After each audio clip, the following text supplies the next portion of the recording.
Yan ba babaeng iniyakan mo noon, boss? Tingnan mo siya ngayon, no? Gusgusin, mukhang patay gutom. Kargadora sa pier. Parang bangkay na naglalakad. Tumawa ang mga investors sa meeting room habang pinapakita sa screen ang CCTV photo ni Elaine. Nakasalampak sa semento, buhat ang kahon, at may hawak na lumat gusot na litrato. Hindi mo siya kailangang balikan. Mas bagay sa'yo ang may pedigree. Hindi ganyang klase ng basura. Bulong ng fiancé niyang si Daphne. Ngunit natigilan si Leo. Nanginginig ang kamay. Nangingilid ang luha. Boss, ang dating misis ninyo. Gabi-gabi umiiyak habang tinititigan ang litrato ninyo ng anak ninyo. Ano?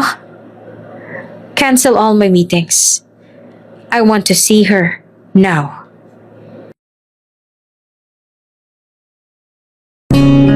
Kung bago ka pa lang sa channel na ito, mga kwento ni Ate Jane, istorya mo, ikwento ko. Huwag kalimutang pindutin ang notification bell at subscribe button. Mainit ang singaw ng pier. Amoy kalawang, pawis at usok ng truck ang paligid. Sa gitna ng mga kargador na pawang kalalakihan, may isang babaeng namumukod tangi. Si Elaine. Payat, tuyot, sunog ang balat sa araw at nakasapatos na halos butas na ang swelas. Naglalakad siya ng marahan. Pasan ang kahong halos kasinlaki ng katawan niya. Bawat hakbang, nanginginig ang tuhod. Pawisan ang noo, nangingintab sa alikabok. Hoy Elaine, break muna! Sigaw ni Mang Rudy, ang supervisor. Baka naman himatayin ka na dyan. Tumangulang siya, walang imik. Dahan-dahan niyang ibinaba ang kahon sa gilid. Lumingalinga at tuluyang umupo sa lilim ng truck. Mula sa kanyang lumang backpack, inilabas niya ang isang plastic envelope na may lamang papel at litrato. Nang hilahin niya ang gusot at kupas na larawan, natigilan siya. Walang kulay ang larawan. Itim, puti lang. Nakaipit pa sa gilid ang bahagyang punit. Si Miggy. Larawan nito ng isang batang may 2 taon pa lamang. Nakasuot ng lumang jacket. Nakangiti kahit halatang may ubos sa mata. Ang buhok nito ay medyo kulot at may biloy sa pisngi. Tinitigan niya ito ng matagal. Tahimik naman siyang napaluha. Anak, kaunting tiis pa ha. Kaunting kayod pa ni Mama. Bulong niya habang pinupunasan ang dulo ng litrato na may mansya na ng pawis. Sa kabilang bahagi naman ng lungsod sa isang barong-barong na may butas ang bubong at pader na gawa sa pinagtagpi-tagping yero at karton, naroon si Miggy. Mahina siyang nakahiga sa banig. Nilulukot ang kanyang t-shirt habang pilit nilalabanan ang bigat sa kanyang dibdib. Umubo siya, sunod-sunod, hanggang sa mapahawak na siya sa kanyang dibdib at mapapikit. Nay, mahina niyang bulong. Kahit alam niyang wala pa si Elaine. Naghihintay lang siya. Lagi naman. Bawat araw sa tuwing lalabas si Elaine upang magtrabaho sa pier, mag-isang nagbabantay si Miggy. Minsan ay kapitbahay na si Ate Juno, anak ng matandang nag-aalaga sa kanila noong sanggol pa siya na dumadalaw. Pero mas madalas, siya lang talaga. Nakatitig siya ngayon sa butas sa kisame. Sinusundan ng mata ang liwanag ng araw na dumadaan sa siwang. Nay, ang tagal mo. Balik sa pier, patuloy pa rin ang pagpupunas ni Elaine sa litratong hawak. Napansin niyang may bagong punit ito sa gilid. Galing sa kahapon nang nadaganan nito ng kahon habang mabilis siyang nagtago sa ulan. Dali-dali niyang isinilid muli sa envelope, tsaka muling tinatago sa backpack. Maya-maya, tinig ng isang kasamahang kargador. Uy, Elaine, yan na naman ang tinititigan mo, no? Anak mo ba yan? Ngumiti siya, kahit halatang pilit. Ah, oo anak ko, inspirasyon ko sa bawat pasan. Hindi mo ba yan namimiss? Buong araw ka rito, gabi ka na nakakauwi. Hindi ba siya nagtatampo sa'yo? Napayuko siya. Hindi siya nagtatampo pero alam kong naghihintay siya. At iyon ang mas mahirap. Tahimik ang lalaki. Tapos ay tumango at iniwan na siyang mag-isa. Si Elaine naman ay tumayong muli, binuhat ulit ang kahon, kahit nanginginig na ang mga kamay. Sa bahay, muling nagising si Miggy mula sa pagkakatulog dahil sa ubo. Naupo siya. Pinilit bumangon para uminom ng tubig. Ngunit nahulog ang tabo at nabasag ang baso sa tabi ng timba. Napaupo siyang muli. Wala pa rin si nanay. Nilingon niya ang sulok ng barong-barong kung saan nakadikit ang peraso ng lumang kartulina. Doon ay may guhit na calendar si Elaine na may nakasulat na clinic check-up, next payday. Kumunot ang noon ni Miggy. Sa isip niya, baka maliban sa pawis at pagod, iniipon din ng nanay niya ang lakas ng loob para harapin ang katotohanang kailangan niyang dalhin siya sa doktor. At baka wala pa talagang sapat na pera. Sa dapit hapon natapos ang shift ni Elaine, lumakad siyang paalis ng pier. May plastic na may lamang isang sardinas at 2 itlog. Ang sahod niyang 300 pesos, kalahati napunta sa utang sa kanto. Ang kalahati, pinambili ng gamot ni Miggy kahapon. Habang papalakad sa gilid ng kalsada, binuksan niyang muli ang bag. Hinugot ang envelope. Tiningnan ulit ang litrato ni Miggy. Gabi-gabi ko itong ginagawa. Mahina niyang bulong. Tinitingnan kita para lang hindi ako sumuko.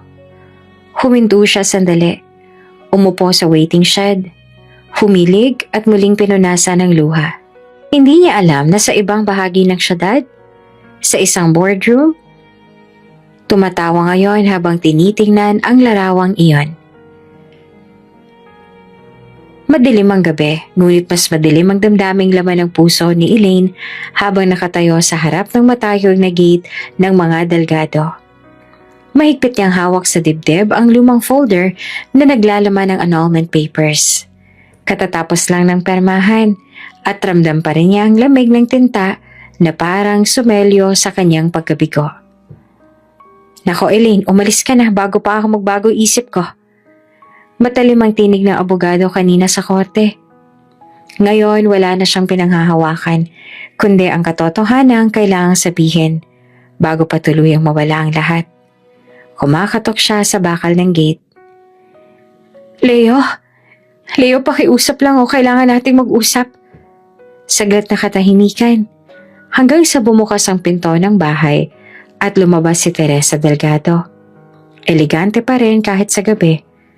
Nakasuot ng nightrobe na mamahalin. Anong ginagawa mo rito? Malamig na tanong nito. Tapos na, Elena. Hindi mo na kailangang bumalik pa. Gusto ko lang pong kausapin si Leo. Isang saglit lang po, please. Wala na kayo. Hindi na kayo kasal, kaya wala ka ng karapatan. Tungkol to sa anak namin. Sa kanya, kailangan ko lang sabihin talaga sa kanya.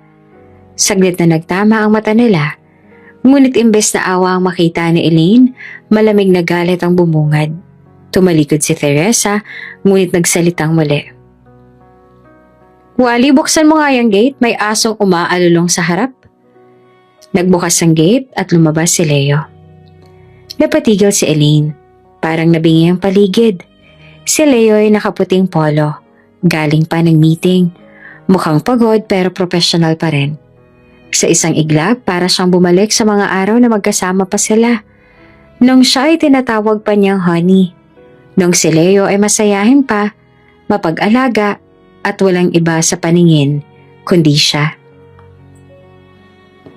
Elaine, ano pa bang kailangan mo? Tanong ni Leo. Mabilis siyang lumapit, nanginginig. Pilit pinapakalma ang boses. Leo, please makinig ka naman oh. Buntis ako, Leo.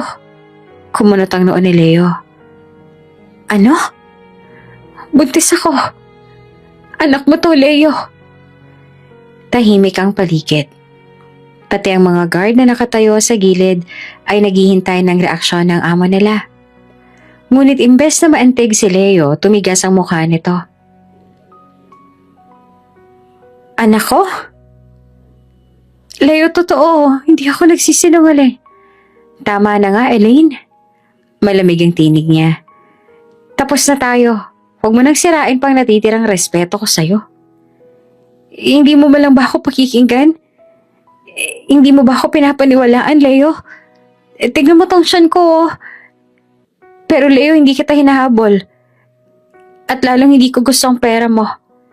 Ang gusto ko lang ay malaman mo. Dahil karapatan mong malaman na may anak ka. Bigla namang sumingit si Teresa mula sa pinto. Hawak ang wine glass. Pagod na siya, Elaine, at hindi ka mainteresado sa drama mo. Bakit hindi mo na lang ituloy ang gimmick mo sa ibang lalaki? Muling humarap si Leo, mas matigas. At kung totoong buntis ka nga, sigurado ka bang akin yan? Tulala si Elaine. Hindi siya makapaniwalang maririnig niya iyon mula sa lalaking minsang nangako ng habang buhay. Leo, isang hudyat mula kay Teresa at mabilis na lumapit ang dalawang gwardya. Umalis ka na. Mariing utos ni Teresa. Huwag mong sirain ang katahimikan dito. Leo, sandali lang. Makinig ka naman, oh. Pakiusap. Nagsasabi ako ng totoo. Ngunit mas malakas ang kamay ng mga gwardya. Hinila siya. Tinulak palayo sa gate. Napasubsob siya sa damuhan. Dumungis ang mukha at siko. Napatayo siya agad. Nanginginig sa galit at panghihina. Leo! Anak mo to! Ngunit si Leo tahimik lang na nakatingin at sa dulo tumalikod siya at isinara ang pintuan. Kasabay ng pagkalabog ng pinto, parang tuluyang gumuho ang mundo ni Elaine. Makalipas ang ilang oras, wala nang sumalubong na yakap, ni salita. Wala siyang kasama. Sa isang waiting shed, ilang kanto ang layo, durog ang puso niya nang nakayuko. Hawak-hawak ang tiyan. Anak, patawad, bulong niya. Wala tayong ibang masasandalan kundi ang isa't isa. At doon, sa katahimikan ng gabi, sa gitna ng lamig at pangungulila, isang ina ang tahimik na nagpasya. Hindi ko ipapamukha sa iyo ang pagtanggi niya, anak. Pero hindi ko rin hahayaang mamatay ang katotohanan.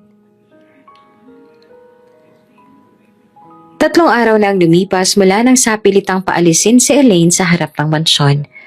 Mula nang nagsara ang pintuan kay Leo, hindi na siya muling sumubok bumalik. Sa isang maliit na inuupahang kwarto sa tambakan ng tondo, nakahiga siya sa banig. Nakaipon siya ng kaunting pera mula sa benta ng mga lumang damit. Sapat lang para sa ilang araw na pagkain. Tinititigan niya ang kisame na may mga tagas ang ulan, habang hawak ang tiyan. Anak, hindi ko alam kung paano tayo mabubuhay. Pero hindi kita ipagkakait. Samantala sa loob naman ng study room ng Delgado Mansion, tahimik na binabasa ni Leo ang isang sulat. Bahagyang lukot ang papel at pamilyar ang sulat kamay. Sa ibaba, malinaw na nakasulat ang pangalan. Elaine M. Alvarez. Binasa niya ulit. Sa pangatlo, sa pang-4 na pagkakataon. Leo, hindi ko na kayang ilihim pa. Ang anak na nasa sinapupunan ko ay hindi sa'yo. Ayokong patuloy kang mabuhay sa kasinungalingan.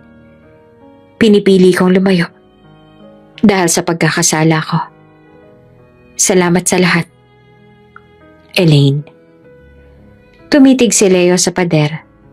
Parang may bumara sa lalamunan niya. Parang may humigop sa natitira niyang tiwala.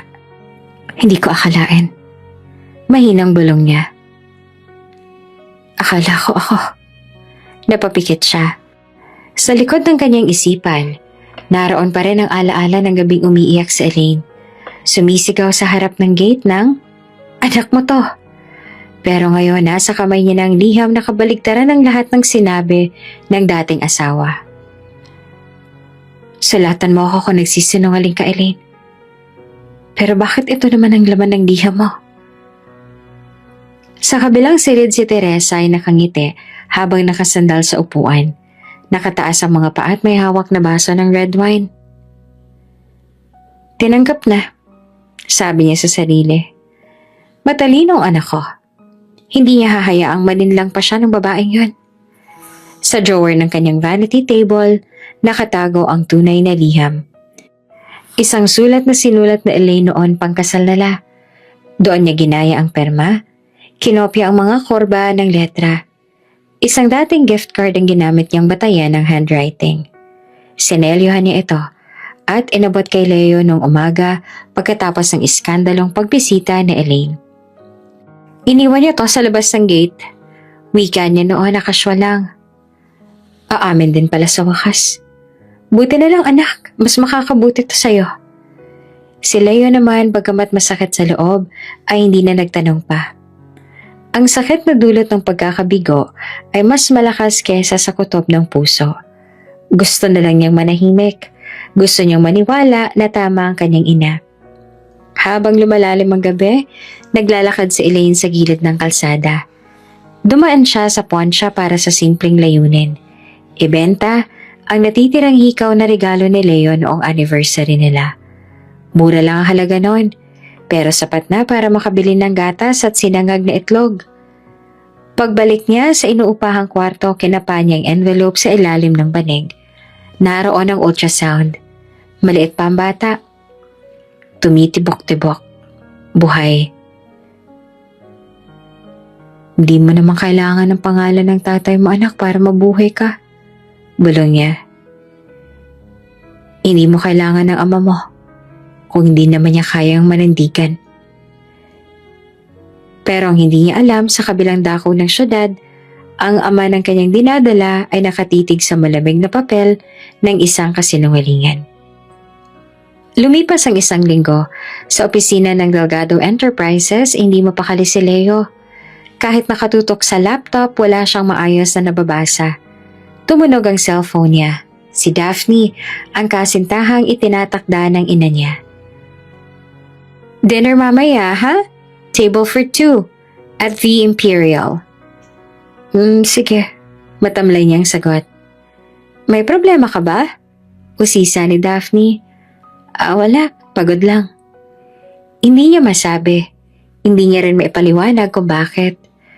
Kahit meron ng closure, may kung anong pakiramdam siyang hindi mapakali. May parang humihila sa kanya pabalik sa gabing umiiyak si Elaine sa harap ng gate. Sa boses nito, sa pakiusap. Leo, anak mo to. Pero may sulat. At nakasulat doon na hindi siya ang ama. Kung nagsisinungaling siya, bulong niya sa sarili. Bakit pa siya aamin sa sulat? Hindi niya alam. Hindi naman pala si Elaine ang sumulat noon. Bumaha ng ulan ng syudad. Bawat patak ng tubig mula sa langit ay parang hampas ng malamig na kamatayan sa balat na Elaine. Sa ilalim ng isang lumang karatula ng pawn shop, nakasandal siya. Iyakap-yakap ang sarili habang kumikirot ang kaniyang tiyan. Sumisigaw ang katawan niya. Malapit na. Malapit niya ng iluwal ang buhay na ilang buwan niyang iningatan. Walang ospital, walang asawa, walang ni isang kamag-anak. Diyos ko, huwag naman sana pa ngayon. Hindi dito. Nanginginig ang kanyang tinig habang pinipilit ipitin ang mas lumalakas na kirot. Dumudugo ng palda niya. Basang-basa na siya ng ulan. Humahalo ang dugo sa putik sa semento. Walang sumasaklolo. May ilan siyang sinigawang dumaraan. Kuya, Ate, tulungan niyo po ako, manganganak po ako. Pero ang mga mata ng tao ay dumaan lang. Ang iba ay umiling pa. Ang iba, napatigil saglit ngunit nagpatuloy na parang wala silang narinig. May isang nagkunwaring may kausap sa cellphone. Yung isa naman tinakip ang payong sa mukha para hindi siya makita. Ang ginaw. Ang ginaw. Nanginginig na si Elaine habang bumabuelo sa bawat kirot. Napapaupo siya sa semento. Walang hiya, walang takot. Dahil ang tanging natitira lamang sa kanya ay ang buhay ng anak sa sinapupunan niya. At doon, sa gitna ng ulan at putik, dumaan ang isang matandang babae na may dalang kariton. Nakapamaypay ito at may suot na sira-sirang sombrero. Nang mapansin si Elaine, agad itong huminto. Nako, Iha, anong nangyayari sa'yo? Nay, tulungan niyo po ako. Manganganak na po ako. Hindi naman na nagdalawang isip ang matanda. Iniwan nito ang kariton at agad na lumuhod sa tabi ni Elaine. Tinanggal nito ang suot na balabal at binalot kay Elaine. Wala nang hiyang lipunang to. Wala malang gustong tumulong. Bulong ng matanda habang nilalatag ang karton mula sa kanyang kariton. Magpakatatag ka, anak. Kahit wala tayong pamilya. Pumunit ang hangin kasabay ng malakas na ungol na Elaine. Sa pagitan ng binti niya, lumalabas na ang sanggol. Kagatlabi siyang umere, habang pinapahid ng matanda ang pawis sa kanyang noo. Konti na lang, Iha, lalabas na. Isang malakas at mahabang sigaw na may kasamang iyak. Ilang segundo pa, may tunog na mas mahalaga kaysa sa ulan. Ang unang iyak ng sanggol. Lalaki, Iha, lalaki. Mabuhay ang anak mo. Napaiyak sa Elaine. Hawak-hawak ang bagong silang na sanggol. Duguan, nanginginig. Ngunit buhay. Anak ko, anak ko. Nilapat ng matanda ang sarili niyang blouse para isapin sa sanggol. Wala silang gatas. Wala silang lampin. Pero buhay ang bata. Wala kang dapat ikahiya, anak. Hindi ka man nanganak sa ospital at sa lansangan lamang, pero pinalad ka pa rin at buhay ang bata at malakas ang iyak. Kinabukasan ginising si Elaine ng banayad na sinag ng araw. Nakahiga siya sa ilalim ng tulda ng isang abandoned bakery. Pinayungan ng trapal na hiram ng matanda. Sa tabi niya natutulog ang sanggol, nakabalot sa lumang kumot na may cartoon print. Anong ipapangalan mo sa kanya? Tanong ng matanda habang naglalako ng puto sa harap ng bakery. Napatingin si Elaine sa sanggol. Hinaplos niya ang noo nito. Maliit pa ang katawan, nangingitim ang kuko sa lamig ng gabing itinawid. Miggy, bulong niya. Miggy Delgado. Kahit hindi niya man kami kinilala, karapatan ng anak ko ang apelyido ng kanyang ama. Hindi ako makakatagal dito. Wika ni Elaine sa matanda habang tinutupi ang trapal. Nay, salamat po sa lahat. Pero kailangan ko nang maghanap ng matutuluyan. Hindi ko po pwedeng palakihin ang anak ko sa kalsada. Gumiti ang matanda, bagamat may lungkot sa mata. Anak, ang mundo'y walang puso para sa mga katulad natin. Pero kahit ganon, may mga anak na tulad mo ay palaban. Hindi man kita palaging matutulungan, pero pag kailangan mo ng puto at pandesal, alam mo kung saan ako matatagpuan. Yumuko si Elaine, hinalikan sa pisngi ang matanda. Salamat, Nay. Hindi ko ho kayo makakalimutan. Bitbit si Miggy, lumakad si Elaine sa gilid ng kalsada. Pagod, sugatan, at baon sa takot sa hinaharap. Ngunit mayakap siyang maliit na kamay. Habang ang ibang ina ay may nursery, may crib at may shower, si Elaine may karton, trapal at gatas na tinitimpla sa baso ng mineral water. Ngunit buo ang pangako niya sa kanyang anak. Hindi mo mararamdaman na iniwan kita. Masikip ang barong-barong. 2 kahon ang nagsisilbing mesa. Ang banig ay butas-butas at ang tanging bentilasyon ay ang siwang sa bubong na may tuwalya. Naroon si Elaine, pawisan, nanginginig habang bitbit si Miggy sa isang tela na nakasabit sa kanyang katawan. 3 buwan na si Miggy. Nangingitim ang ilalim ng mata ni Elaine. Halos hindi siya kumakain ng maayos mula nang nanganak. Tuwing gabi, gatas muna ni Miggy ang inuuna bago ang sarili. Ang kanin niya, minsan lugaw na may asin, minsan wala. Inuubo ka na naman, anak. Bulong niya habang pinupunasan ng likod ng bata. Lumabas siya sa barong-barong para pumunta sa malapit na palengke. May dalawa siyang dalang balot ng recyclable plastic. Plano niyang ibenta ito sa junk shop kapalit ng 18 pesos. Sakto panggatas. Habang naglalakad sa ilalim ng matinding araw, biglang lumabo ang paningin ni Elaine. Nagdodoble ang lahat ng bagay. Parang lumulutang ang paligid. Humihigpit ang hawak niya sa anak. Teka, bakit ang dilim? Bigla na lang siyang natumba. Nagmulat siya sa kawalan. Madilim, walang hugis at wala siyang makita. Sinubukan niyang igalaw ang mga kamay at paa. Nandyan! Naramdaman niya si Miggy sa tabi. Umiiyak. Anak, Miggy? Anak, nasan ka? Nagpapanik siya. Nasan ka? Tinangkang bumangon na Elaine ngunit sumakit lang ang ulo niya. Ramdam niya ang bigat ng katawan at pananakit ng batok. Bumagsak siya ng malakas. Pero mas masakit ang katotohanang wala siyang makita. Bakit? Bakit madilim? Diyos ko, ano nangyayari sa akin? Maya-maya pumasok si Juno, ang anak ng matandang vendor na tumutulong sa kanya noon. Dala nito ang tubig at tuyong tinapay. Manang Elaine! Sigaw ni Juno. Narinig namin mula sa tindera na natumba ka daw kanina. Tapos nakita ka ni Kuya Junjun. Nakahiga ka sa tabi ng bangketa. Bit-bit si baby. Buti na lang nasalukan ni Aling Fe. Hindi agad nakasagot si Elaine. Nanginginig ang kamay niya. Tumulong luha. Juno. Hindi ako makakita. Napaatras si Juno. Ha? Hindi mo kami makita? Umiling si Elaine. Parang may kortina sa mata ko.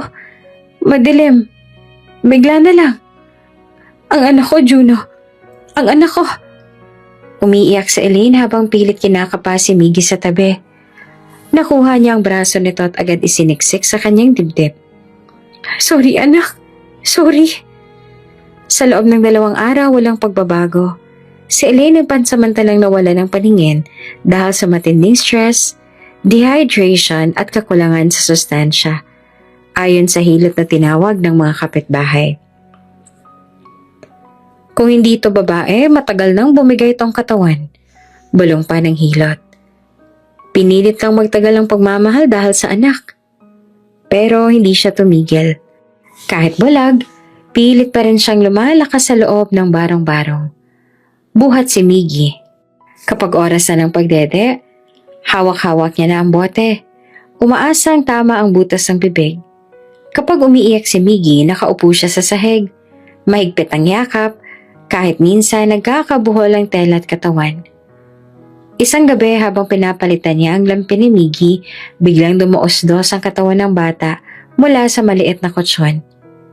Napadaos-dos ito pababa, patungo sa gilid ng upuang may matutulis na pako. Miggy! Agad na gumapang si Elaine at sa sobrang bilis, hindi na siya nag-isip.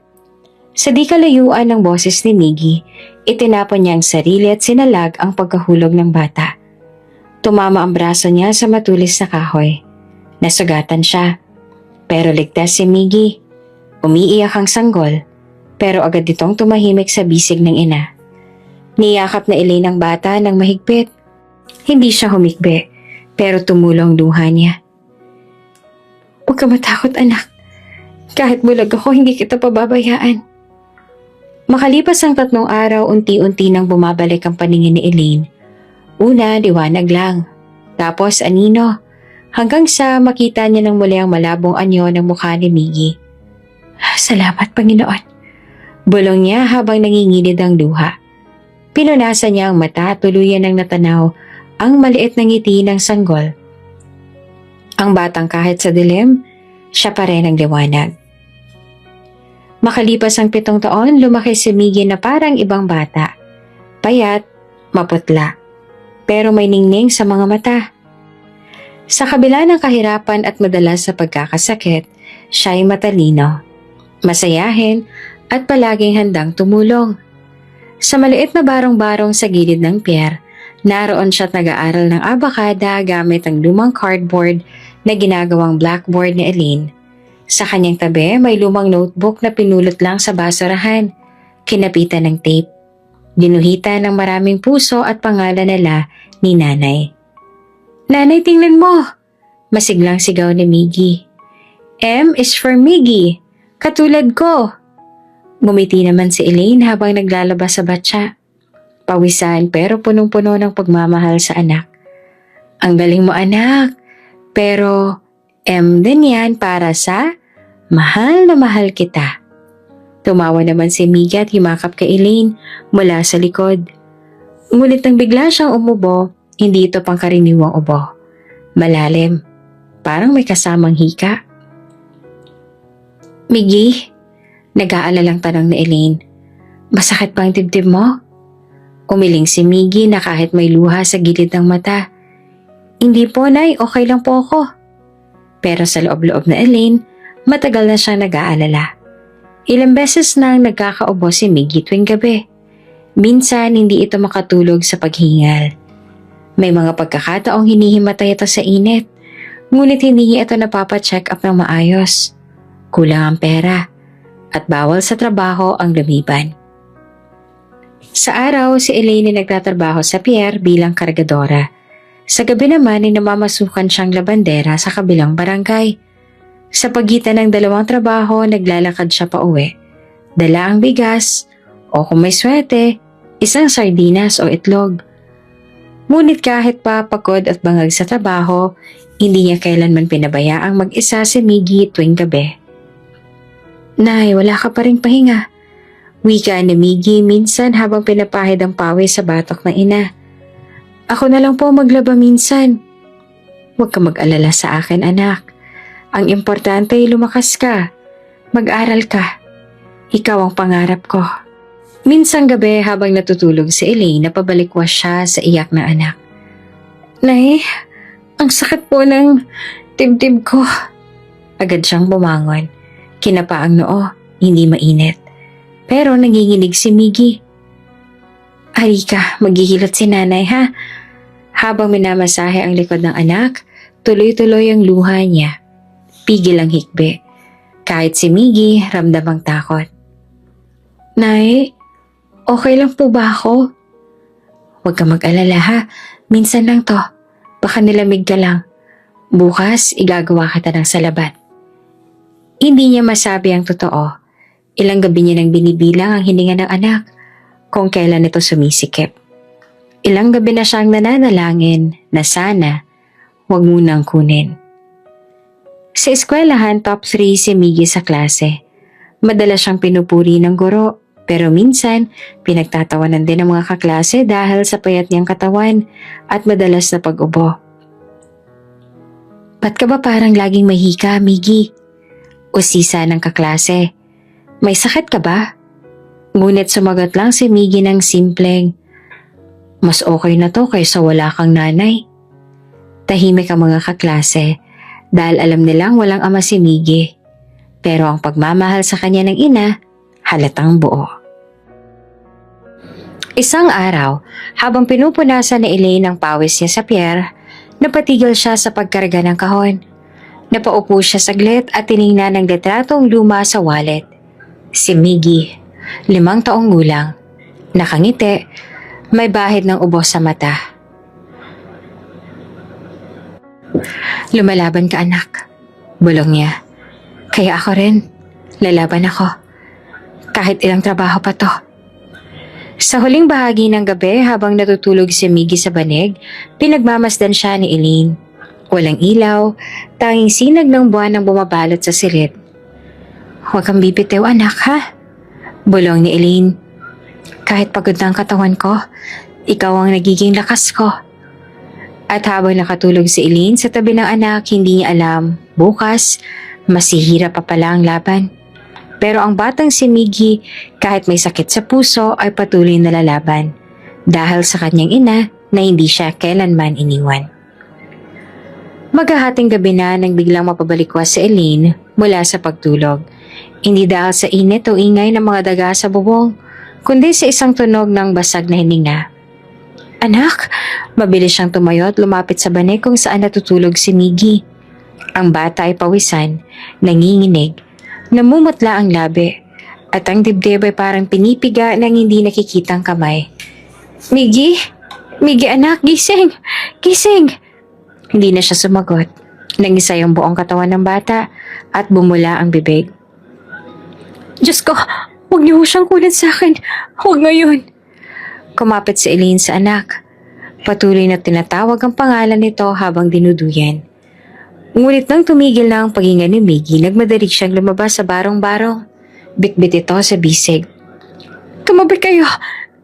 May sakit ang anak ko! Sigaw niya habang tumatakbo sa eskinita. Sa maliit na barangay clinic na bukas tuwing gabi, sinalubong siya ng matandang nurse. Ano nangyari? Bigla na lang siyang nangisay. Hindi siya humihinga ng maayos. Pakiusap, tulungan niyo kami. Agad na pinasok si Miggy sa loob. Habang si Elaine ay nananatili sa labas, nanginginig, humahagulgol. Ilang minuto ang lumipas, lumabas ang nurse. Okay na siya ngayon. Nag-seizure siya. Kailangang ma-check up kaagad sa malaking ospital. May posibilidad rin na konektado ito sa kalagayan ng puso niya. Puso? Halos hindi makapaniwala si Elaine. May problema sa puso ang anak ko. Hindi kami sigurado pero kung ako sa'yo, ipa-check up mo siya. Kailangan ng pediacardiologist. Huwag mo nang patagalin pa. Napaupo si Elaine, nanginginig. Wala siyang pera. Wala siyang kakilala. At ang ospital, malayo, mahal. Kinabukasan habang natutulog si Miggy sa tabi niya, binuksan niya ang lumang kahon sa ilalim ng banig. Nandoon pa rin ang singsing, ang wedding ring na ibinigay ni Leo noong kasal nila. Simpleng disenyo, may maliit na ukit sa loob. Walang hanggan, L and E. Matagal niya itong itinatago. Kahit sa lahat ng kahirapan, hindi niya nagawang isang o ibenta ito. Para sa kanya, ito na lang ang huling bakas ng pagmamahal na totoo. Ngunit ngayon, tinitigan niya si Miggy. Humihinga pero mahina. Ang anak na isinugal ang lahat sa mundo para mabuhay. Hinawakan niya ang singsing. Inilagay sa palad at saka siya bumulong. Patawad, Leo. Para ito sa anak mo. Sa pawn shop sa kanto ng Palomar Street, pumasok si Elaine ng may lungkot at kabigatan sa dibdib. Hindi siya tumingin sa gwardya. Diretso siya sa teller. Isasangla ko po. Kinuha ng lalaki sa loob ang singsing at tiningnan sa liwanag. 14K gold, may personal engraving, walang diamond. Pwede ko ibigay 2,500. Pwede po bang 3,000? Pang ECG lang ng anak ko. Umiling ang lalaki. Standard rate, kung gusto mo 2,500 na lang talaga. Hinila ni Elaine ang hininga at sa wakas tumango. Paglabas niya sa pawn shop, hawak niya ang cash. Pero pakiramdam niya may bahagi ng pagkatao niyang isinuko rin. Hindi lamang singsing ang isinangla niya, kundi alaala ng pagmamahalan. Kahit gaano kasakit ang wakas nito. Pag-uwi, binili niya agad ang kailangang gamot ni Miggy, tsaka nagtungo sa pampublikong ospital para sa schedule ng check-up. Kahit mahaba ang pila, kahit ubos ang lakas niya, hindi siya aalis. Gagawin niya ang lahat para mabuhay ang anak. Kinagabihan habang nagpapahid siya ng Vicks sa dibdib ni Miggy, bigla itong nagmulat ng mata. Nay, bakit ka umiiyak? Napatingin si Elaine. Hindi niya namamalayang lumuluha na pala siya. Hindi anak, mainit lang ang mata ko.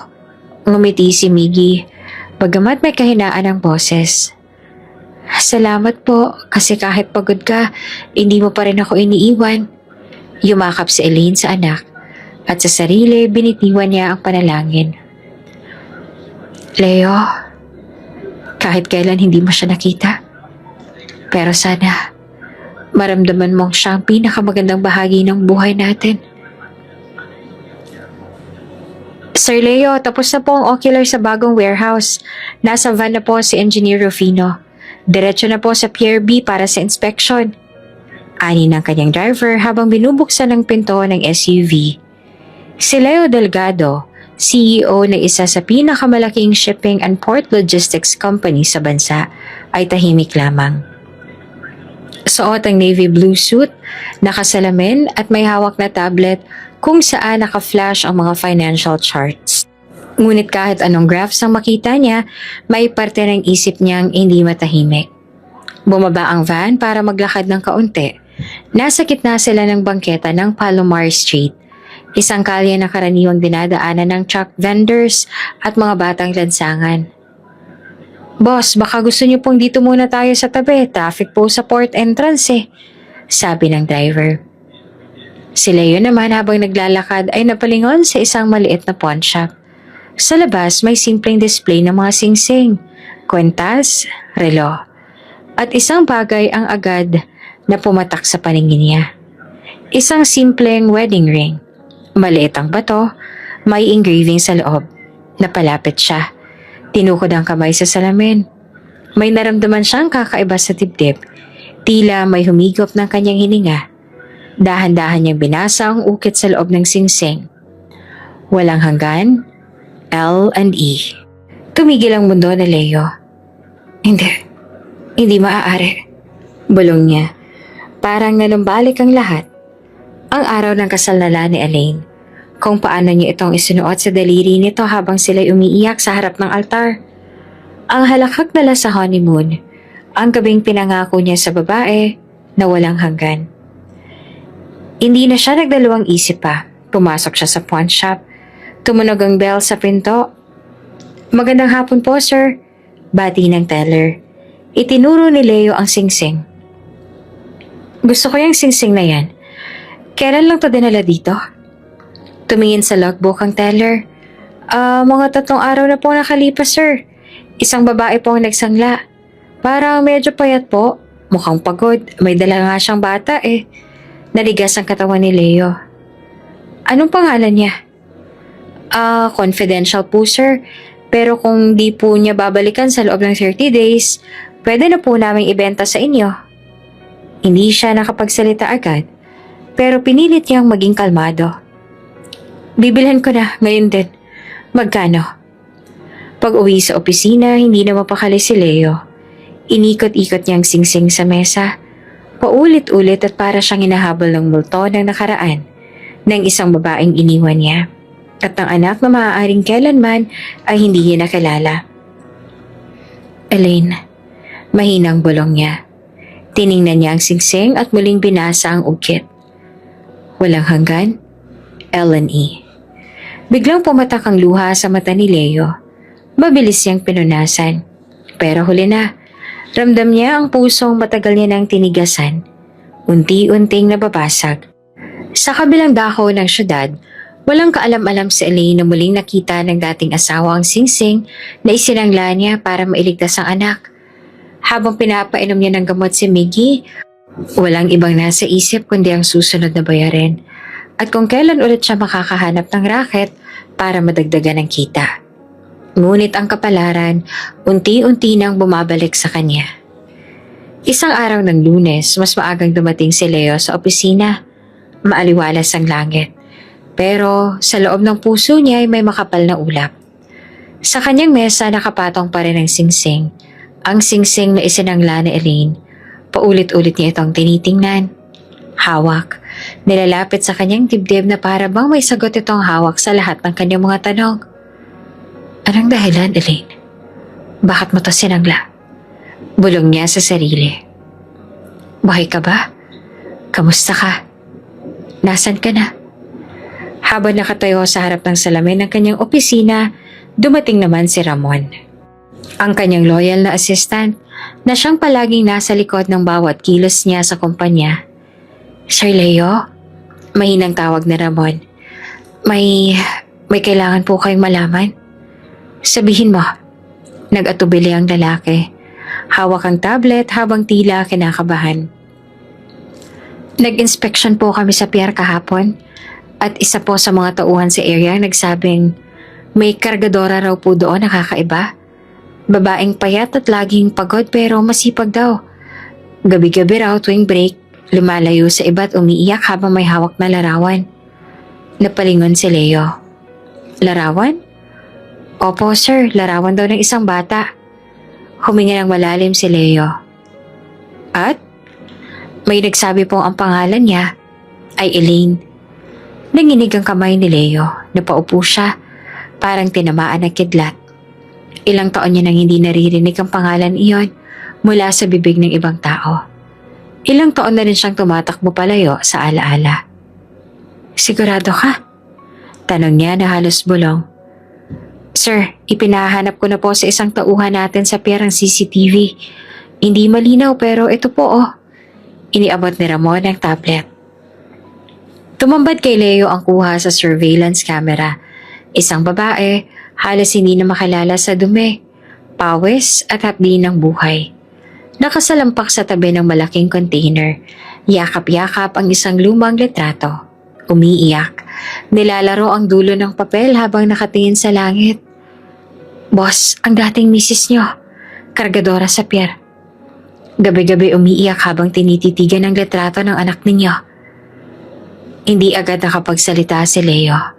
Nakatingin lamang siya sa screen habang unti-unting lumalabo ang paningin niya sa sariling luha. Hindi. Hindi to pwede. Napasandal siya sa upuan. Hawak-hawak ang dibdib na tila tinutusok ng bawat eksenang napanood niya. Boss, ano pong gusto niyong gawin? Tahimik lang siya hanggang sa bigla siyang tumayo. Cancel all my meetings. Sir? I said cancel all my meetings. I want to see her now. Mabilis ang naging galaw ng lahat. Pinatawag ni Leo ang kanyang driver, pinahanda ang sasakyan, at hindi na nagsuot ng formal coat. Isang simpleng polo at jeans lang ang isunuot niya, hindi bilang CEO kundi bilang lalaking minsang umibig at iniwan ng babaeng yon. Habang nasa sasakyan, hindi siya mapakali. Sa unang pagkakataon matapos ang maraming taon, wala siyang iniisip na negosyo.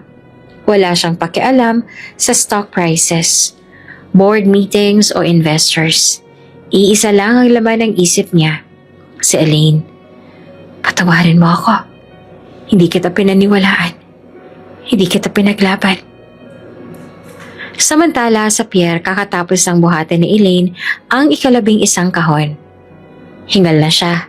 Nanginginig ang tuhod, pero wala siyang choice. Si Miggy ay kailangang dalhin muli sa check-up ngayong linggo. Nag-break siya at umupo sa likod ng container. Mula sa bag, hinugot niya ang luma at kulukot na litrato ni Miggy. Tingnan mo to anak ko. Bulong niya habang pinupunasan ang mukha ng anak sa larawan. Lalaban pa si nanay, konti na lang. Ang hindi niya alam ay paparating na isang sasakyan. Isang nakaraan na matagal niyang inilibing at isang katotohanang matagal nang gustong mabuhay muli. Maagang umalis si Leo mula sa kanyang kondo nang hindi nagpapaalam kanino man.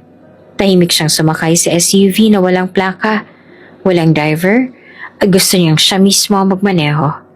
Hindi niya maintindihan kung bakit siya nababagabag mula nang makita ang singsing sa pawn shop. Hindi rin siya mapakali sa mga ulat ni Ramon tungkol sa isang babaeng kargadora na umiiyak habang may hawak na lumang litrato. Pero hindi iyon ang dahilan kung bakit siya nagpunta ngayon sa pier. May sinabi si Ramon kahapon na may batang payat, laging inuubo, na laging kasama ang babaeng iyon. Wala pang pangalan, walang detalye. Pero may kutob si Leo. Pagdating niya sa port area, naglakad siya sa gilid ng loading zone. Nagmamasid sa paligid. Doon niya unang nakita ang bata. Maliit ang katawan, pero tanga ng bigat ng kahon na parang kay hirap buhatin. Pawisan, maputla, at inuubo habang naglalakad kasabay ng ibang port helper. Napahinto si Leo. Hindi niya maipaliwanag pero parang huminto ang mundo niya. Hindi dahil sa pagkakakilanlan, dahil wala pa naman siyang alam tungkol sa bata, pero dahil sa itsura. Ang mga mata nito, ilong, hugis ng mukha, at lalo na ang biloy sa pisngi na lumalabas sa bawat ngiti. Parang siya. Napalunok si Leo. Hindi siya makagalaw. Hindi niya nilapitan ang bata. Sa halip, sinundan niya ito mula sa malayo. Nang matapos ang round ng buhat, naupo ang bata sa ilalim ng container.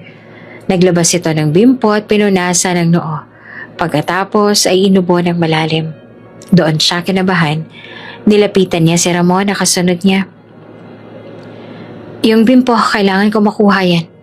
Huwag mo hayaang makita ko. Sabihin mo sa supervisor na may internal medical survey para sa welfare. Sir, ano pong gagawin natin sa bimpo? Tumalikod si Leo. Mahigpit ang tono. DNA test. Confidential. Ipadala sa genetics diagnostics ngayon din. Gamitin ang pangalan ko. Hindi na sila magtatanong. Kinagabihan na sa opisina si Leo. Tahimik. Inikot-ikot niya ang ballpen habang nakatitig sa tablet na walang laman. Walang meeting, walang email. Walang board update. Puro paghihintay. Isang ding ang sumira sa katahimikan. Subject, DNA paternity test result. Sender, genetics diagnostics. Attachment, test results, Leo, and Miggy. Napalunok siya bago pinindot ang attachment. Paternity test result. Tested alleged father, Leo Enrique Delgado. Child, Miguel Alvarez. Probability of paternity, 99.99%. Hindi siya agad gumalaw. Tahimik lang siya. Nakatitig sa screen. Wala pa siyang sinasabi. Walang luha. Walang emosyon. Wala pa.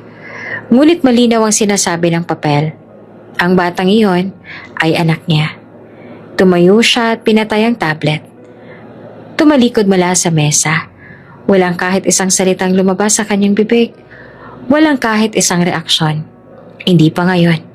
Hindi pa niya kayang damhin. Hindi pa. Pero alam niya, may kailangan siyang harapin. Tahimik ang opisina ni Leo kinabukasan. Wala ang karaniwang ingay ng printer. Wala ang sunod-sunod na tawag mula sa marketing.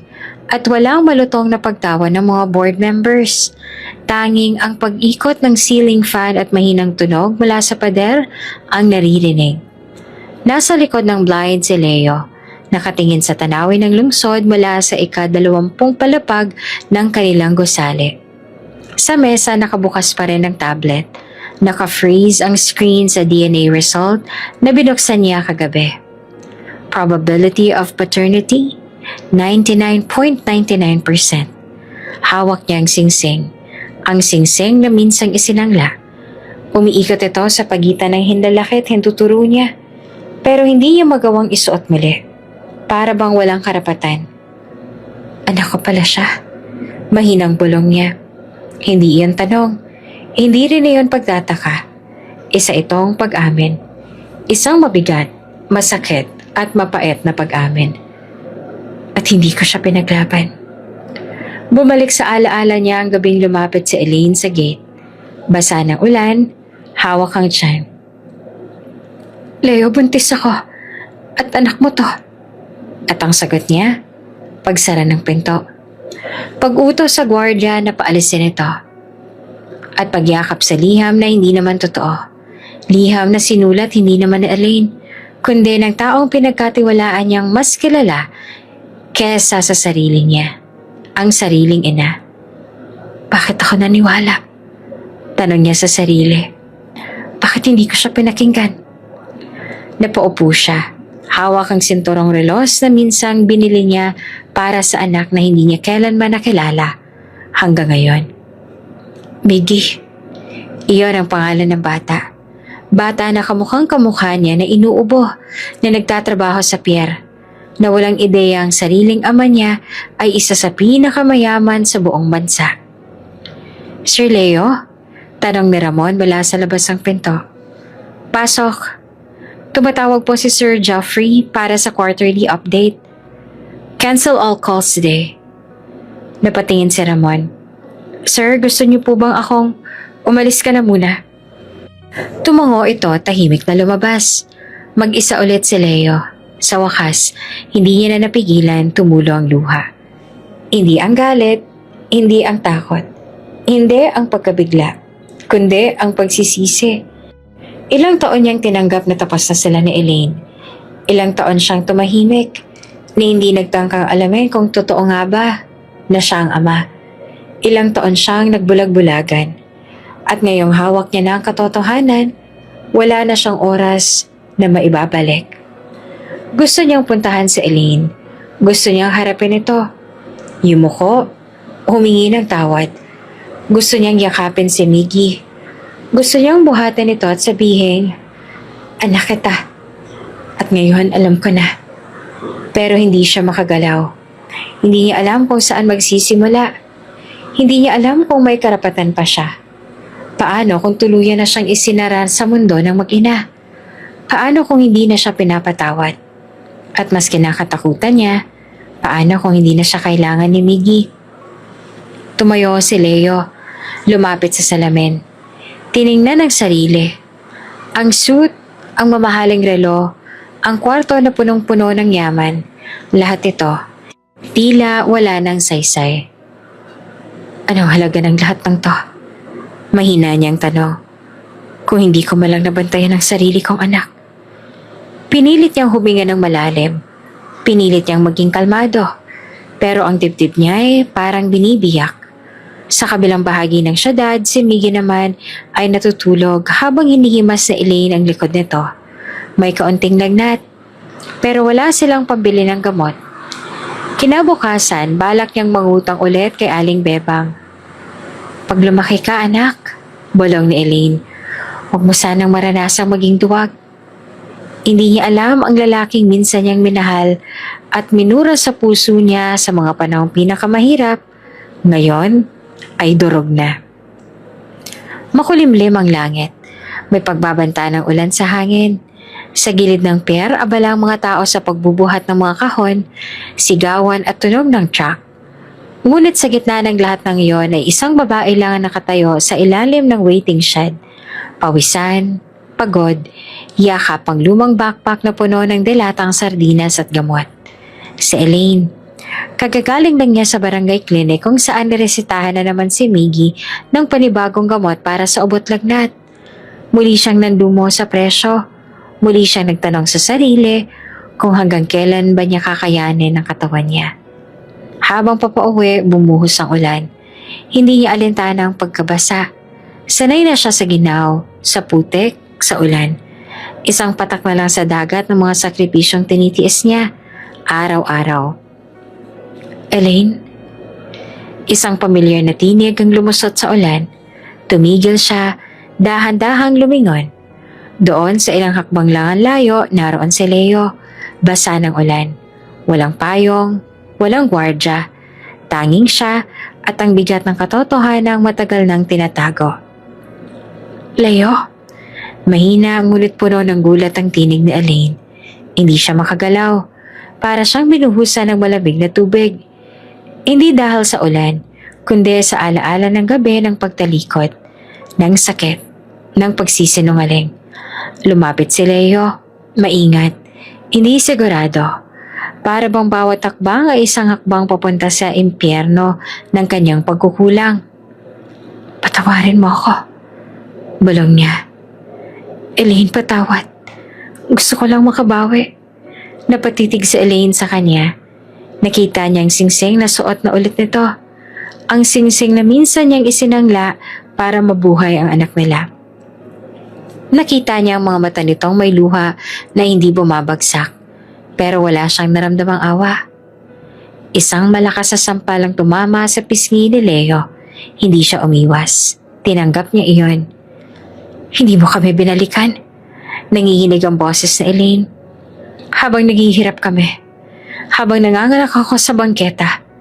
Habang wala kaming makain. Habang akala ko mamamatay ang anak ko. Ang anak mo. Pinanood mo lang kami na mawala. Tumulo ang luha niya. Hindi niya na mapigilan.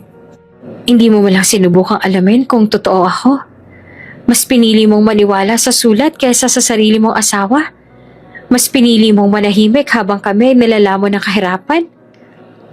Elaine, hindi mo kami pinaglaban. Putol niya. Hindi mo ako pinaniwalaan. At ngayong nalaman mong anak mo siya, lalapit ka na lang? Nanatiling tahimik si Leo. Basang-basa ng ulan pero hindi umalis sa pagkakatayo. Hindi ko alam kung may karapatan pa ako. Alam ko wala. Mahina niyang tugon. Pero kahit isang beses lang kahit isang pagkakataon, gusto ko magsimulang tumayo bilang ama ni Miggy. Napatingin si Elaine, nanginginig ang labi. Alam mo ba kung ilang gabi ko siyang pinatahan habang nilalagnat? Ilang beses siyang nawala ng hininga habang niyayakap ko siya sa takot. Ilang beses akong hindi kumain para lang may gata siya. Tumango si Leo. Pilit pinipigilan ng emosyon. Hindi ko alam. At yun ang pinakamasakit. Pero gusto kong malaman, Elaine. Gusto kong bumawi. Kahit huli na. Katahimikan.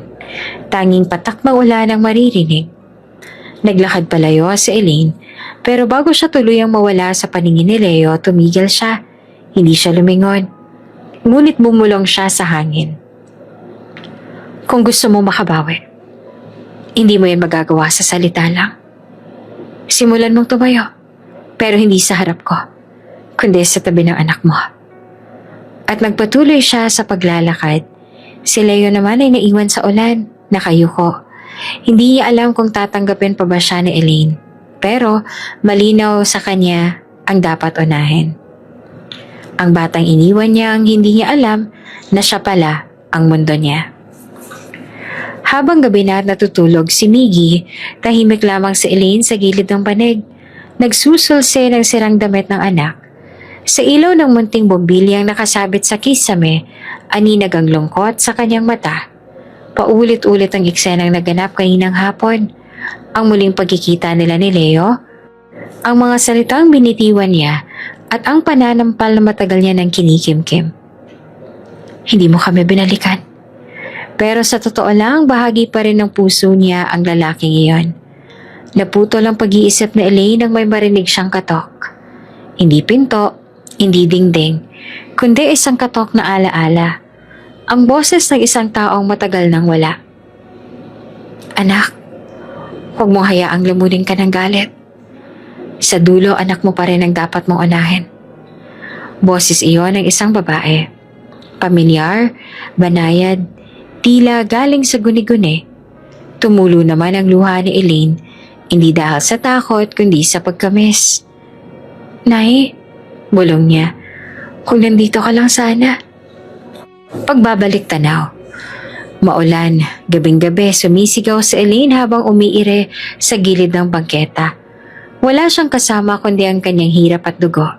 Hanggang sa isang kariton ang huminto. Isang matandang babae. May puting buhok, payat at may malamlam na ngiti. May dala itong trapal, ilang damit at isang garapon ng mantika. Anak, hawakan mo to. Sige lang, huminga ka. Si Aling Rosa, isang maglalako ng putot kutsinta, ang unang tumulong sa kanya. Ito ang nagtabo ng katawan ni Elaine gamit ang trapal. Ito rin ang unang humawak kay Miggy nang maisilang ito sa ulan at putik. Sa sumunod na taon, si Aling Rosa ang nagsilbing ina ni Elaine. Tumira sila sa likod ng karinderya ni Aling Bepang, kung saan natutong maghugas ng pinggan si Elaine habang ang sanggol na si Miggy ay karga ni Aling Rosa. Siya rin ang nagturo kay Elaine na huwag mawala ng dignidad kahit sa gitna ng dumi at kahirapan. Kahit barong-barong lang ang bubong mo, kung malinis ang puso mo, reyna ka pa rin. 3 taon na ang lumipas. Nagsimula na maglakad si Miggy. Pero isang hapon, habang hinahabol niya ang isang lumulutang na plastic sa gilid ng pier, nadulas siya at muntik nang mahulog sa waterway. Napasigaw si Elaine. Miggy! Ngunit bago pa siya makatakbo, may humarang na sa bata. Si Aling Rosa na sa gulat ay natumba. Tumama ang ulo sa bakal ng container at nawala ng malay. Tumakbo si Elaine, niyakap si Miggy. Ngunit si Aling Rosa, hindi na bumangon. Sa murang sementeryo sa Navotas, doon inilibing si Aling Rosa. Si Elaine ang nagbuhat ng kabaong kasama si Juno, ang anak ni Aling Rosa, na noon ay 16 na at baguhan sa pier. Nay, iyak ni Juno habang hawak ang kamay ni Elaine. Wala na si nanay. Doon nagsimulang tumira si Juno sa barong-barong nila Elaine, bilang kapatid na rin ni Miggy. Sa bawat araw-araw, sa bawat gabing may sakit si Miggy, kasama nila si Juno. Sa bawat tagutom, sabay silang naghahati ng isang sardinas. Kasalukuyan. Habang binabalikan ni Elaine ang lahat ng ito, tumutulo ang luha sa kamay niya. Napalingon si Juno mula sa gilid ng pinto. Hawak ang pinatuyong mga labahin. Bakit ka umiiyak, ate? Naalala ko lang si Nay Norsa. Umupo si Juno sa tabi niya. Kung hindi dahil sa kanya, wala tayong lahat ngayon. Tumango si Elaine. Iniligtas niya tayo ng walang kapalit. Kahit hindi niya ako anak, minahal niya ako na parang sariling dugo. Tahimik lang silang dalawa. Ramdam ang bigat, ramdam ang utang na hindi mababayaran. Alam mo, Juno, bulong ni Elaine, minsan naiisip ko, si Miggy, para siyang binibigay ni Nanay Rosa. Bago siya nawala, tiniyak muna niya may magpapatuloy ng pagmamahal.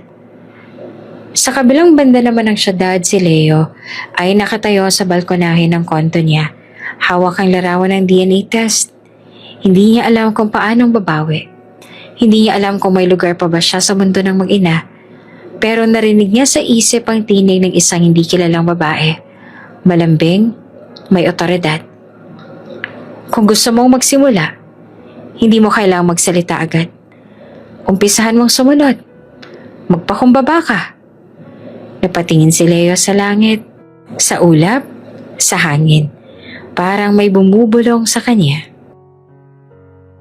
Maagang gumising si Elaine, hindi dahil sa gising na ang anak niyang si Miggy, kundi dahil sa ubo nitong mas lalo pang lumalim kagabi. Hindi na siya nakatulog. Ang bawat paghinga ng bata, parang patalim sa dibdib niya. Maikli, hirap, at may kasamang sipol ng pagod sa baga. Tahimik niyang pinahiran ng bimpo ang noon ni Miggy. Mahina ang bata, maputla. Kahit pilit niyang pinapakain ng sabaw at kanin, kulang pa rin sa lakas. Sa edad na 7, tila masyadong marupok na para sa isang bata na dapat ay naglalaro at tumatakbo. Napatingin si Elaine sa sirang orasan sa dingding. 5:00 pa lamang ng umaga. Pagkaluto ng lugaw, iniwan niyang natutulog si Miggy at nagtungo sa labas ng barong-barong. Sinalubong siya ni Juno na may dalang kaunting tinapay. "Hindi ka na naman natulog?" Tanong ni Juno, napansin ng eyebags ni Elaine. "Hindi ko matiis eh," sagot niya habang nilalapag ang kaldero ng lugaw. Parang palala ng palala ang pag-ubo niya. "Dinala mo na ba ulit siya sa health center?" Tumango naman si Elaine. "Sabi ng nurse baka kailangan daw talaga dalhin sa espesyalista. Pero saan? Paano? Wala naman tayong kakilala. Tsaka isa pa, wala rin tayong pera." Tumahimik si Juno. Gusto niya magsalita, magmungkahi ng kahit ano, pero alam niyang lahat ng opsyon ay ubos na. Habang kumakain sila ng tahimik, biglang nagsalita si Elaine. "Juno, may mga bagay na dapat mong malaman, pero hindi para sa lahat." Napatingin si Juno, matalim ang titig na Elaine. Hindi galit, kundi puno ng pasya. "Matagal na ako nagsasaliksik. Nakipag-usap ako sa isang volunteer doctor dati sa Pierre. Nang ipakita ko ang reseta ni Miggy, sinabi niyang mukhang congenital ang problema ng puso niya." "Congenital?" Ulit ni Juno. Ibig sabihin, sinilang siyang may diferensya. At habang lumalaki, palala ito ng palala. Kahit anong pag-iingat, darating din talaga sa punto na kakailanganin niya ng operahan. Ang totoo niyan. Huminga ng malalim si Elaine bago muling magsalita. Pinanatili niyang hindi manginig ang kanyang boses. Darating ang araw, kailangan niya ng heart donor. Natigilan si Juno. "Anong plano mo?" Tanong nito, bagamat takot na siya sa isasagot. Wala pa. Mabilis na sagot naman ni Elaine. "Pero kailangan ko maging handa. Hindi ko alam kung kailan darating yung araw. Pero habang maaga, gusto kong ihanda ang sarili ko. Magpakondisyon, kumain ng tama, bantayan ang health ko, para kapag dumating man yung pagkakataon." Hindi niya na itinuloy, pero naintindihan na ni Juno. Kinagabihan, habang hinihimas na Elaine ang buhok ni Miggy habang natutulog ito, huminga siya ng malalim at tumitig sa kisame ng kanilang barong-barong. Tahimik na pumatak ang luha niya sa basang buhok ng anak. "Panginoon, kung hindi niyo ako kayang bigyan ng mahaba pang buhay, sana lang Hayaan yung mauna muna ako mawala, wag lang siya. Sa mga sumunod na araw, naging mas mapanatag si Elaine. Hindi dahil wala na siyang kinatatakutan, kundi dahil tinanggap niya na ang katotohanan. Tahimik siyang nagpapalakas, naglalakad tuwing umaga, umiiwas sa mataba at maalat, at sinisikap na maging mas malakas kahit pagod sa trabaho. Hindi pa panahon, hindi pa siya nagpapasya. Pero bilang ina, handa siyang ihanda ang sarili kung dumating man ang hindi inaasahan. Tahimik ang gabi. Sa loob ng maliit na health center na tinutulungan ng isang volunteer doctor, nakaupo si Elaine sa harap ng mesa. Nasa harap niya ang medical consent form, isang papel na tila mas mabigat pa sa lahat ng kahong binuhat niya sa PR. Ginang Elaine, mahina ang boses ng doktor. Hindi ko kayo pipilitin, pero malinaw sa batas. Kapag pinirmahan niyo ito, maaari kayong isailalim sa screening para maging direct donor ng puso para sa inyong anak. Tumingin si Elaine sa papel. Nanginginig ang kamay, ngunit buo ang loob. Akong ina. Kung ako lang ang tanging pag-asa niya, hindi na kailangan ng paliwanag. Kinuha niya ang ballpen at lumagda. Kasama ng tinta ang isang pasya na hindi na para sa kanya ang susunod na bukas. Sa barong-barong, mahimbing ang tulog ni Miggy. Gamit ang lumang cellphone ni Juno, nag-record si Elaine ng mensahe. Anak, kung sakaling hindi na ako magising, huwag mong iisipin na iniwan kita. Ang totoo, mas pinili kitang mabuhay. Ang pagmamahal ng isang ina, hindi laging kasama ka hanggang dulo. Pero sinisiguro niyang ikaw makakarating sa dulo. Sana, pagdating ng araw malaman mong mahal na mahal kita. Umiiyak na siya habang nagsasalita. Pinipigil ang hikbi. Itinago niya ang cellphone sa ilalim ng unan ni Miggy.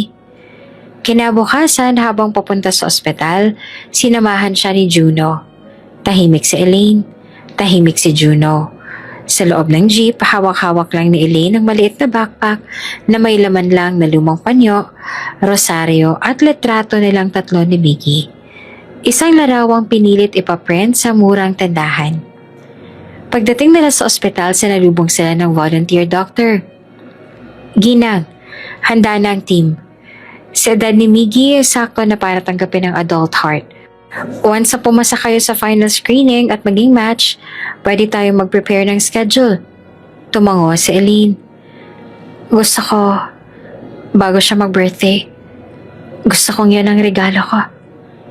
Sa hapong din yon, habang naka-admit pansamantala para sa tests, niyakap niya si Miggy ng mahigpit. Nay, ang higpit naman! Reklamo ni Miggy, ngunit nakangiti. Ginitian siya ni Elaine. Pilit na tinatago ang sakit sa puso. Kasi, ikaw ang pinaka-importanteng regalo ng buhay ko. At gusto ko, bago dumating ang kaarawan mo, may maibibigay rin ako sa'yo. Anong regalo? Tanong ni Miggy na nakangiting tuwa. Secret, pero tsak kong magugustuhan mo. Kinagabihan habang natutulog si Miggy sa tabi ng kanyang hospital bed, tumayo si Elaine at tumingin sa buwan sa labas ng bintana. Panginoon, kung ito po talagang kapalit ng paghinga niya, tinatanggap ko. Wala na po akong hihilingin pa. Kahit hindi na po ako magising bukas, basta siya lang po. Siya po ang mabuhay. Sumunod na araw, nakatakda na ang procedure. Lahat ng papeles ay ayos na. Screening, passed. Matching, suitable. Elaine is scheduled for pre-surgery briefing. Nang tanungin ko may huling-hiling, sumagot siya. Pakiusap. Yakapin ko lang ang anak ko bago ang araw ng procedure. Wala nang iba. Pag-uwi ng pansamantala sa barong-barong, sinimulan niyang ayusin ang mga bagay. Lahat ng pera sa alkansya, inilagay sa sobre na may sulat. Para kay Miggy, pang-ensayo mo sa pag-aaral, anak. Isang sulat ang iniwan niya sa ilalim ng banig para kay Juno. Alagaan mo siya. Kung may mapanaginipan ka tungkol sa akin, pakisabi sa kanya. Masaya na ako. At huwag siyang magalit sa langit. Sa huling gabi bago ang schedule na tulog silang magkatabi, mahigpit ang yakap na Elaine. Nay, ang weird mo nitong mga araw, ha? Sabi ni Miggy at nakangiting mainis. Tinutulugan mo pa ako, biro ni Elaine. Hindi, pero ang init mo, para kang electric blanket. Tumawa si Elaine, isang tawa na may halong luha. Kasi anak, baka bukas iba na ang hangin. Gusto ko maalala mo to na sa gabi ng regalo ko sa'yo, niyakap kita ng buong buo kong pagkatao. Sa likod ng mga salita, sa ilalim ng mga ngiti, may inang handang mawala sa ngalan ng pagmamahal. Sa ngalan ng buhay na minsan pa niyang binuo mula sa bangketa. At sa kanyang huling regalo, ang puso ng ina. Malakas ang tunog ng sapatos sa marmol na sahig sa ospital. Si Leo humahangos habang hawak ang medical folder na ipinadala ng private investigator. Halos mapunit ang papel sa higpit na pagkakahawak niya rito. Hindi siya makapaniwala sa binabasa niyang dokumento. Elaine? Si Elaine ang magiging donor para kay Miggy? Bumagsak siya sa upuan sa hallway.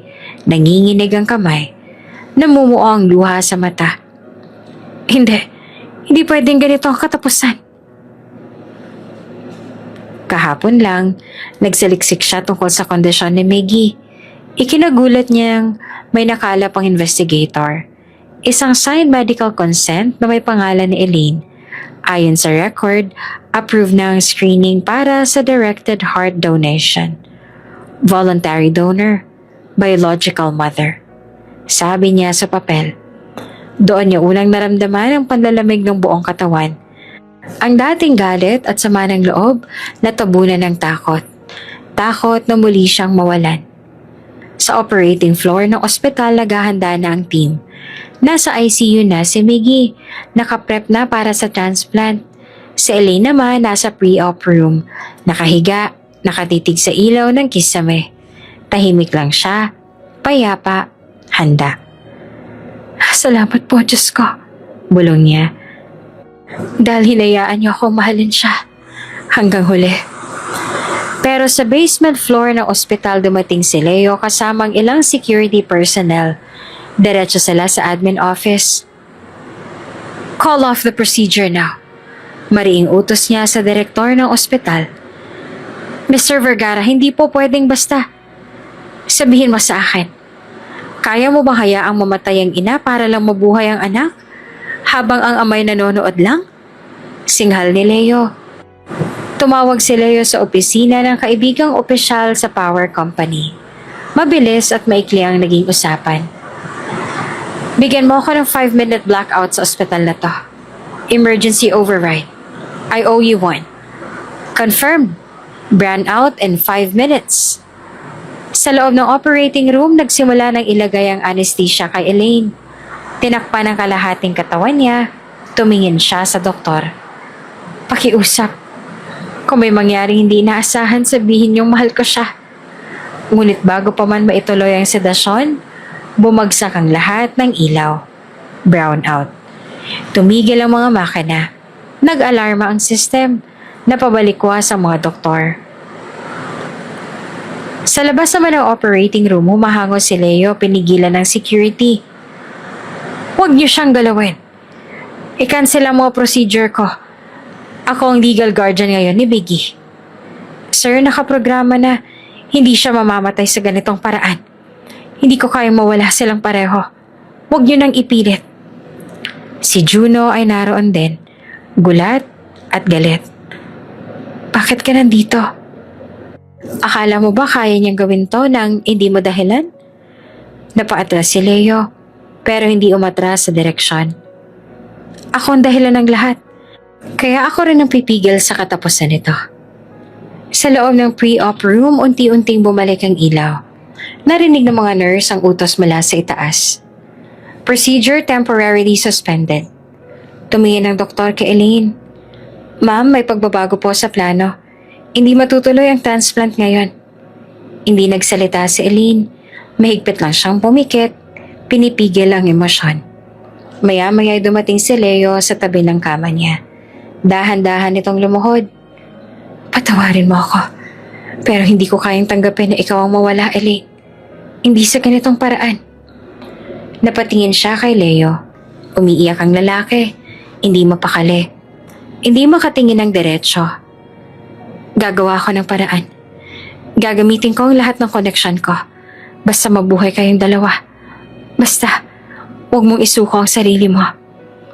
Umiyak si Elaine. Hindi niya alam kung dahil sa sakit ng nadismayang damdamin o dahil sa unang pagkakataon may tumindig para sa kanya.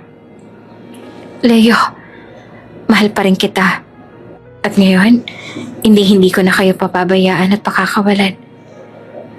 Matapos ang lahat ng gutom, ang ulan, ang bangketa, ang pagbebenta ng singsing, ang muntik na pag-alalay ng sariling puso, ngayon lang muli nakahinga si Elaine. Sa loob ng ambulansya, habang patuloy ang biyahe nila papunta sa Vergara Medical Tower, isang kilalang pribadong ospital sa Ortigas, pinagmamasdan niya si Miggy na himbing sa oxygen support.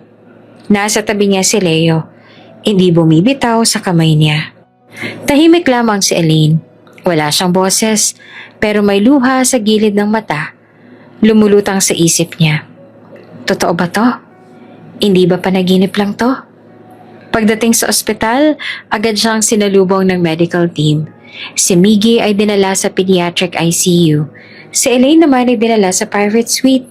Maaliwalas, malamig, malayo sa barong-barong na ilang taon niya nang kinagisnan. Sir Leo, we already contacted organ networks. We'll prioritize the child on our national list.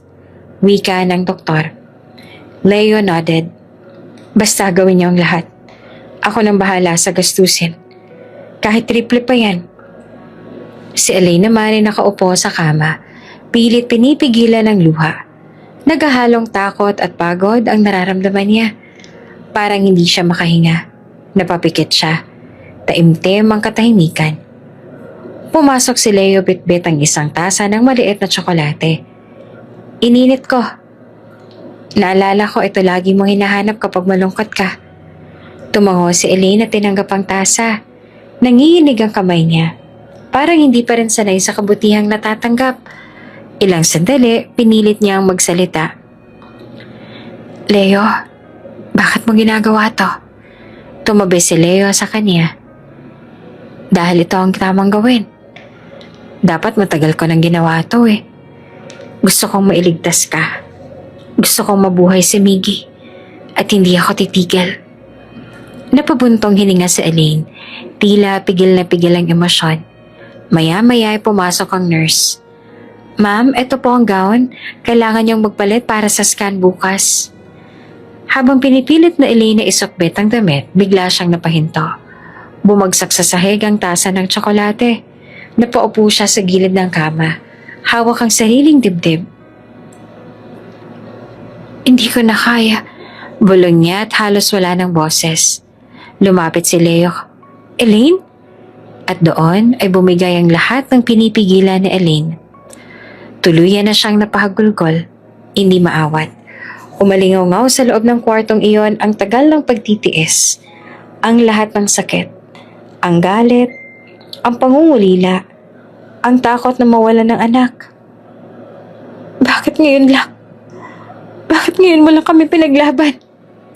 Sigaw niya habang yakap-yakap ang sarili. Si Leo naman ay nanatili lang sa tabi niya. Hindi siya pinilit. Hindi siya sinaway. Hinayaan niyang umiyak sa Elaine. Buong buo. Walang pigil. Walang maskara. Lumuhod si Leo sa harapan niya. Patawad. Hindi ko man mabawi ang mga taon pero Elaine, kung bibigyan mo ako ng pagkakataon, sisiguraduhin kong may bukas pa para sa ating tatlo. Si Elaine ay tumingin sa kanya. May luha pa rin. Nanginginig. Pero sa wakas, nakikita na ang liwanag. Kung totoo yung sinasabi mo, bulong niya, gawin mo. Iligtas mo ang anak natin. Iligtas mo kami.